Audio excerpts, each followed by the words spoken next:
حضرت سہل بن سعد سعدی سے روایت ہے کہ رسول اللہ صلی اللہ علیہ وآلہ وسلم نے فرمایا کہ جنت کے دروازوں میں ایک خاص دروازہ ہے جس کو باب ریان کہا جاتا ہے۔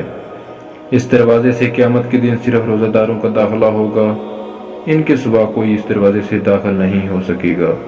اس دن پکارا جائے گا کہ کدھر ہیں وہ بندے جو اللہ کے لیے روزہ رکھا کرتے تھے اور بھوک پیاس کی تکلیف اٹھایا کرتے تھے۔ وہ اس پکار پر چل پڑیں گے، اس کے سوا کسی اور کا اس دروازے سے داخلہ نہیں ہو سکے گا۔ جب وہ روزہ دار اس دروازے سے جنت میں پہنچ جائیں گے تو یہ دروازہ بند کر دیا جائے گا، پھر کسی کا اس سے داخلہ نہیں ہو سکے گا۔ جنت میں روزہ داروں کے داخلے کے لیے جو مخصوص دروازہ مقرر کیا گیا ہے، اس کی خاطر صفت سیرابی و شتابی ہے۔ ریان کے لغوی معنی ہے پورا سیراب کرنا۔ یہ بھرپور سیرابی تو اس دروازہ کی صفت ہے جس سے روزہ داروں کا داخلہ ہوگا۔ آگے جنت میں پہنچ کر جو کچھ اللہ تعالیٰ کے انعامات ان پر ہوں گے، ان کا علم تو بس اللہ تعالیٰ ہی کو ہے۔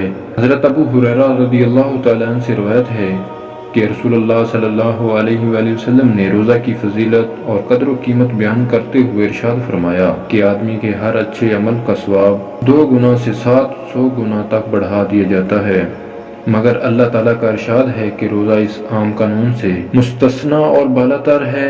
وہ بندوں کی طرف سے خاص میرے لیے ایک تحفہ ہے اور میں ہی جس طرح چاہوں گا اس کا اجر و ثواب دوں گا۔ میرا بندہ میری رضا کے واسطے اپنی خواہش نفس اور اپنا کھانا پینا چھوڑ دیتا ہے، پس میں خود ہی اپنی مرضی کے مطابق اس کی اس قربانی اور نفس کشی کا صلہ دوں گا۔ روزے دار کے لیے 2 مسرتیں ہیں، ایک افطار کے وقت اور دوسری اپنے مالک و مولا کی بارگاہ میں حضوری اور شرف باریابی کے وقت۔ اور قسم ہے روزہ دار کے منہ کی بو اللہ تعالیٰ کے نزدیک مشک کی خوشبو سے بھی بہتر ہے، یعنی انسانوں کے لیے مشک کی خوشبو جتنی اچھی ہے، اللہ کے ہاں روزہ دار کے منہ کی بو اس سے بھی اچھی ہے۔ اور روزہ دنیا میں شیطان و نفس کے حملوں سے بچاؤ کے لیے اور آخرت میں آتش دوزخ سے حفاظت کے لیے ڈھال ہے۔